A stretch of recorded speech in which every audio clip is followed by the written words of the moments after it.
I appreciate it.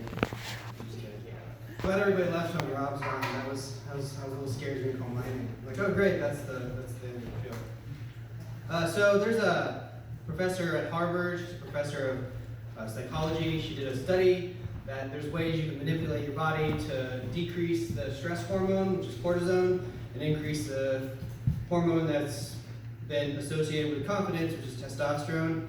And there's a couple of them, like congenitally blind kids, even when they win a race, they do the same thing. They do this, like the win, if you cross the finish line, they do this, they call it the Y. They have one that's, they call it the superhero. This is my personal favorite, it's like this. So I didn't get a chance, I didn't want to interrupt or distract anybody to do mine. You're supposed to do it for 2 minutes and then, it builds your confidence. So if you get up mine, I'm just gonna take a second here to do that. So give a pose on. Okay, that's it. It's a true story though, she does. It is something they've done.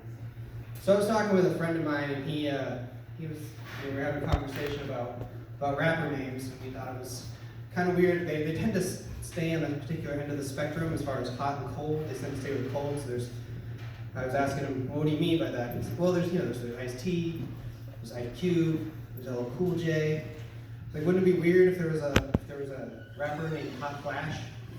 We thought that would be kind of weird.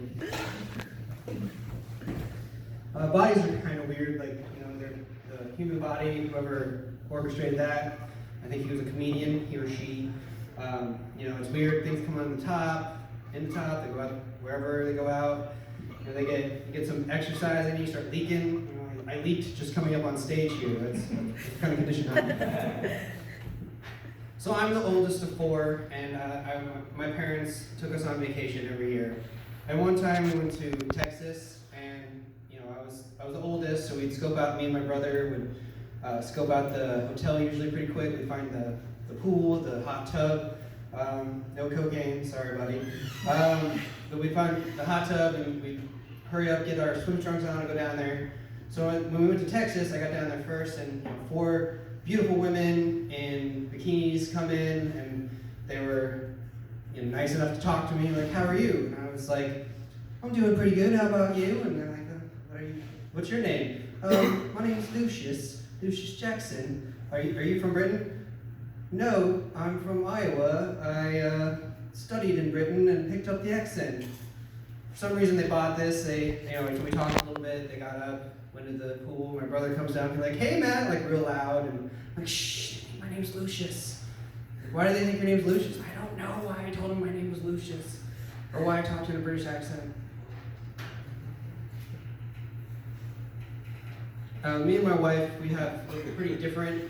Like one of my favorite things, I've gone to movies, so one of my favorite things about the movie is seeing the trailers. And my wife almost plans to be late enough to miss that. She's like, okay, so the movie starts at 7, we get there about 7:30, that's about half an hour of stuff I don't want to see, so we'll make it right when the movie starts.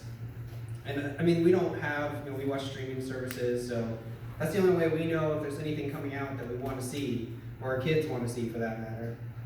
So she'll plan to be late, and a couple times we miss some of the movie, which is fine. But I've tried to counteract that. I'll start making excuses to leave even earlier. Oh, the movie starts at 6. Takes 20 minutes to get to the movie theater. It actually only takes 5. Then we gotta get popcorn and pop and stuff, and that takes another half an hour. And it actually only takes another 5 minutes. So we're actually sitting in there 20 minutes before the movie starts, and I'm giving myself a pat on the back while my wife's like, man, I gotta watch these stupid movie commercials. Sometimes she tries to meet in the middle, and she'll sit there and be like, do I want M&M's or Twizzlers?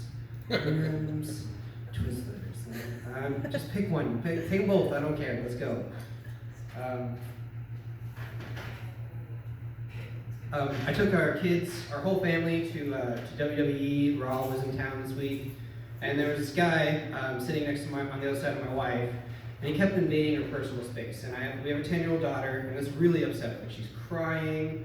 And my wife's not the type to let a man stand up for her. If she needs me to interject, she's gonna let me know, hey, this guy's groping me or whatever, like, you need to stand in here and do something. So I even asked her a couple of times, like, hey, this is upsetting our daughter, you want me to say something? She's like, no, it's fine.